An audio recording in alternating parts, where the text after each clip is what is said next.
This is media view and it's really a trend conversation. Let us look at what is happening with NNPC in Nigeria. Mr. Lee, yes, we have seen an NNPC that said they were going to bring back Nigerian refinery, particularly Port Harcourt refinery, back on stream by December last year.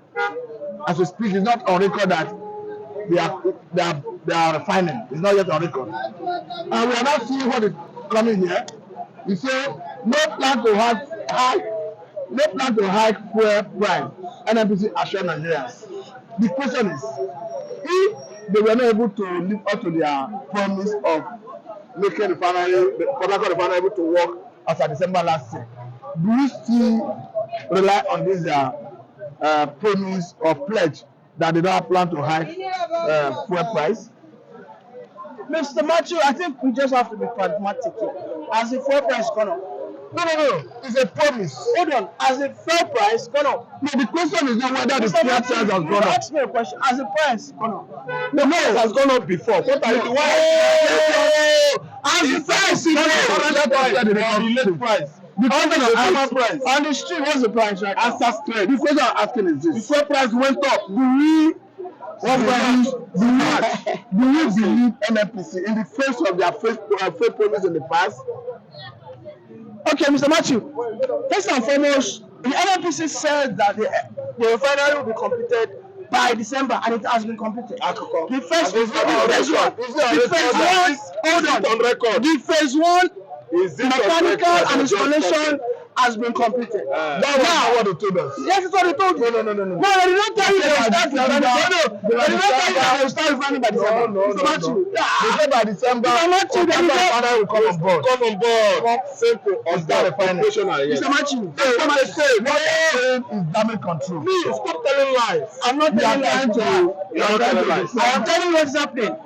The NNPC emphatically said that phase 1 Port Harcourt refinery will be completed by December. That was not the yes. That was not what they Oh, you guys have short memory. You guys have short memory. No. Okay.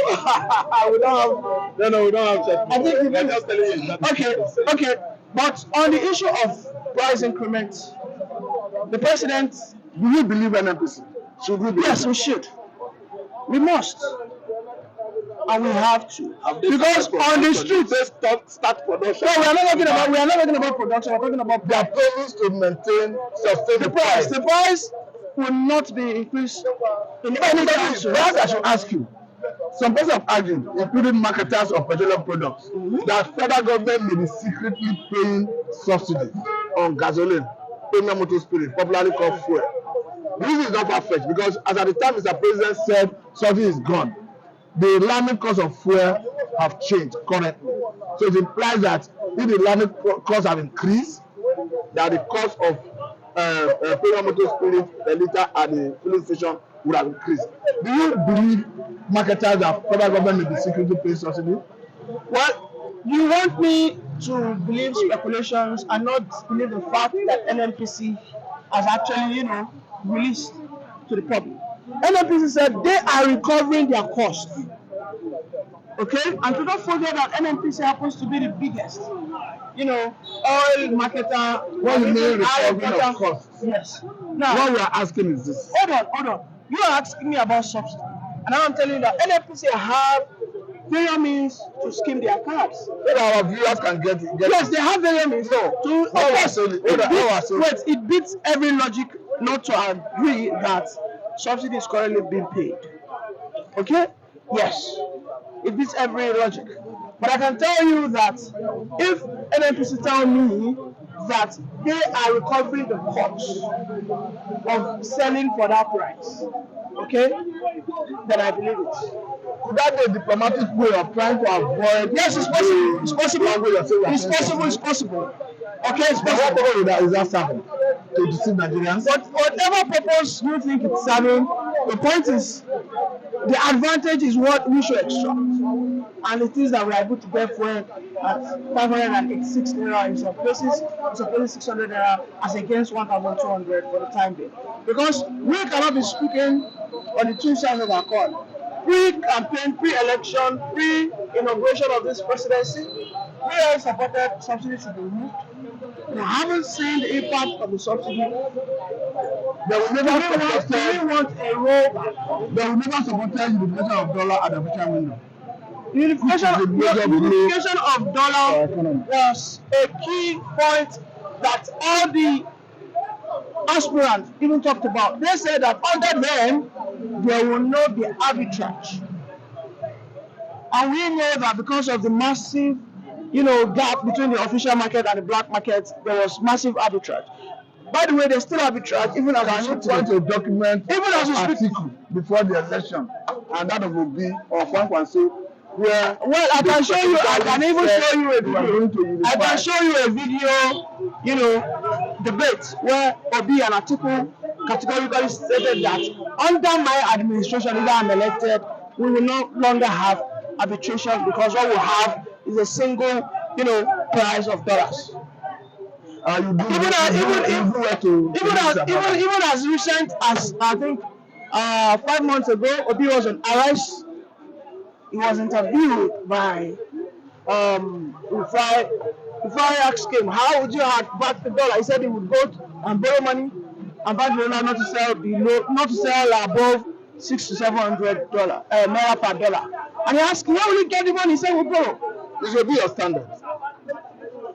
No, that's not Why not this not to justify? You yourself, you just said, you asked me a question. You said that Obi did not say a word.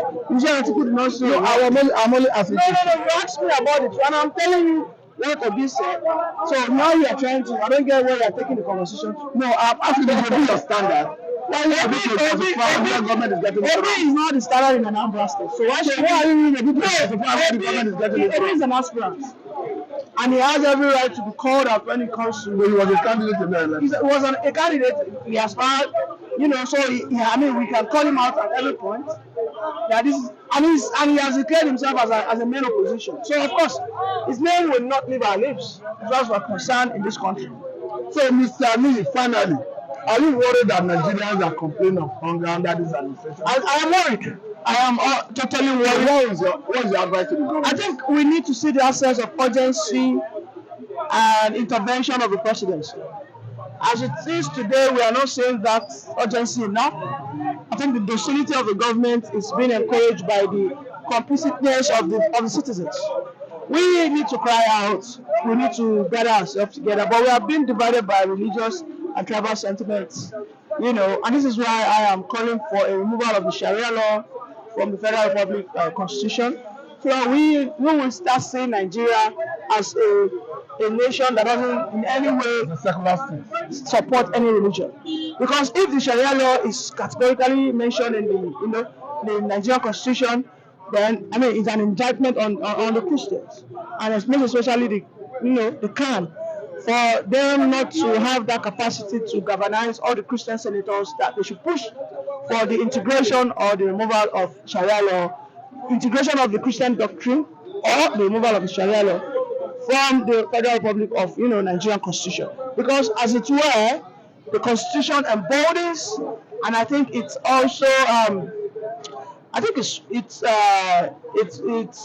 encourage their ego, to encourage the Islamic ego as a nation, because Islam Sharia law is being supported by the Federal Republic of Nigeria, and that is why we are so divided as a nation. And I hope maybe if Khan can listen to my voice, they would probably wake up and grow the capacity and the audacity to challenge the status quo. Thank you very much. You're welcome. Thank you very much.